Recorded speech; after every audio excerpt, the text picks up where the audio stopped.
E na capital cearense a temperatura está até 3 graus maior que em outros períodos do ano. A informação é da FUNSEMI. E, de acordo com a Fundação, a soma de sol com baixa velocidade dos ventos faz com que a capital esteja mais quente. Quem nos explica melhor o assunto é o meteorologista José Maria Brabo, que está com a gente no estúdio. Obrigada pela sua presença.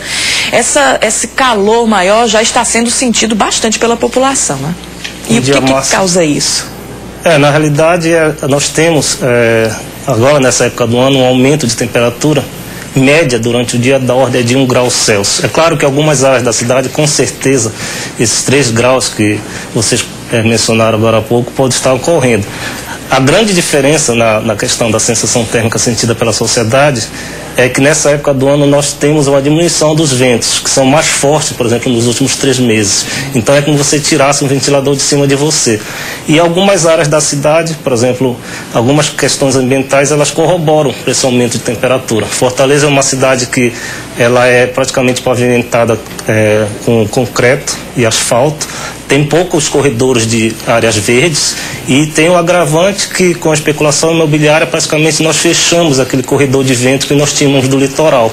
Então, aquela brisa gostosa que há 15, 20 anos atrás era muito sentida aqui em Fortaleza, praticamente em algumas áreas você já não tem. Esse paredão da beira-mar que você fala. Justamente. A gente sempre comenta aqui também a necessidade de urbanizar, de asfaltar a cidade, mas tem uma consequência, tanto o asfalto nas ruas, em relação à temperatura, né, José Maria? Porque você cria um microclima, né? À medida que você retira aquelas áreas naturais, você faz com que toda aquela radiação que chegue, ela seja irradiada de uma maneira mais efetiva para a atmosfera. Direta. Então você tem algumas áreas, por exemplo, quando você tem áreas verdes, mais corpos d'água, essa radiação chega e fica absorvida.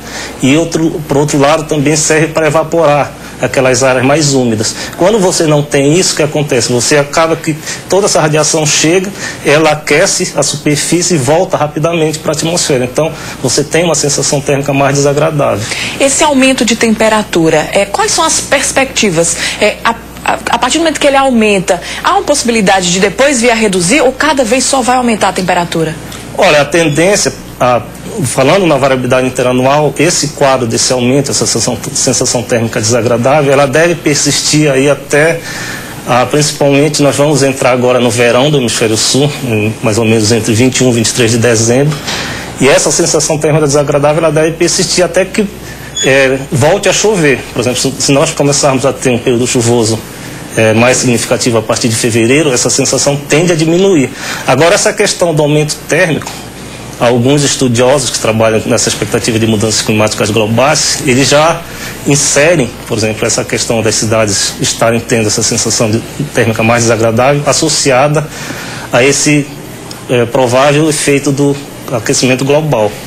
Então, seria quase que irreversível nesse momento. Seria quase que irreversível. Então, a tendência é que talvez nos próximos anos ou no futuro nós tenhamos realmente essa sensação térmica mais desagradável acentuada. E, além disso, com esse agravante dessa questão da urbanização das cidades, um pouco planejamento, no sentido de amenizar esse quadro, né? José Maria, a gente tem na nossa cultura, quando está muito quente, a gente sempre fala, está muito quente, vem chuva. Até que ponto esta relação ela é consequente? Do ponto de vista físico, sim, né? Se você for fazer alguma avaliação de quadros físicos na atmosfera, quando aumenta a temperatura, significa que você tem mais vapor d'água na atmosfera. Então, o vapor d'água seria a bomba, entre aspas, para tentar dar aquele input para chover. Mas para chover tem outras condições. Você tem que ter, por exemplo, levantamento dinâmico na atmosfera para que esse vapor d'água acenda e ele passe da fase de vapor para líquido, e esse líquido realmente eles tem um conteúdo significativo para formar aquelas gotas dentro de uma nuvem e precipitar. Então a relação, embora a física ela aconteça, ela não é direta. Zé Maria, a gente estava falando aí de seca, uma das mais graves dos últimos 30 anos no Ceará. O interior está praticamente, alguns municípios, em colapso. As perspectivas de chuva para o próximo ano, eu sei que vocês ainda não têm o dado oficial, mas será que ano que vem vai ser amenizada essa situação? O que vocês estão vendo aí nos mapas de vocês? Hoje a FUNSEMI não se pronunciou oficialmente, embora alguns institutos eles façam uma previsão, por exemplo, para os próximos 3 meses. Se vocês tiverem interesse em acessar o site do Instituto Nacional de Pesquisas Espaciais e Instituto Nacional de Meteorologia, eles fazem uma previsão... Qual é o site? do INPE, Instituto Nacional de Pesquisas Espaciais, ou CPTEC, Centro de Previsão de Estudos Climáticos, ou INEMET, que é o Instituto Nacional de Meteorologia. Esses institutos, como eles fazem uma previsão para o Brasil todo, discretizando regiões, eles fazem uma previsão para o próximo trimestre. Então, por exemplo, se vocês acessarem o site, vocês verão lá que há uma previsão para o próximo trimestre, agora, dezembro, janeiro e fevereiro, de chuvas abaixo para a média. Ou seja, um quadro não tanto animador para nós aqui do semiárido.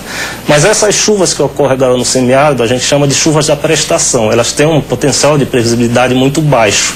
E para nós, no caso aqui do Ceará, essas chuvas, se elas virem a ocorrer, elas tendem a banhar principalmente a região do Cariri, Biapaba e, em alguns casos, quando os sistemas são mais extensos no sentido de abrangência espacial, atinge o sertão.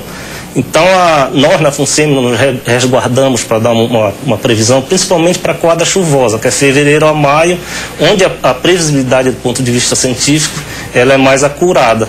E aí nós só temos uma informação mais significativa e confiável, principalmente a partir de janeiro, quando nós analisamos as condições, principalmente oceânicas, no mês de dezembro. A FUNSEMI vem fazendo uma aproximação com os profetas da chuva. Já ouviram os profetas ou ainda estão aguardando janeiro, José Maria? Nós respeitamos a sabedoria popular, né? Claro que a nossa metodologia de previsão, ela tem um fundamento científico. Sim. E nós respeitamos toda essa questão dessa sabedoria.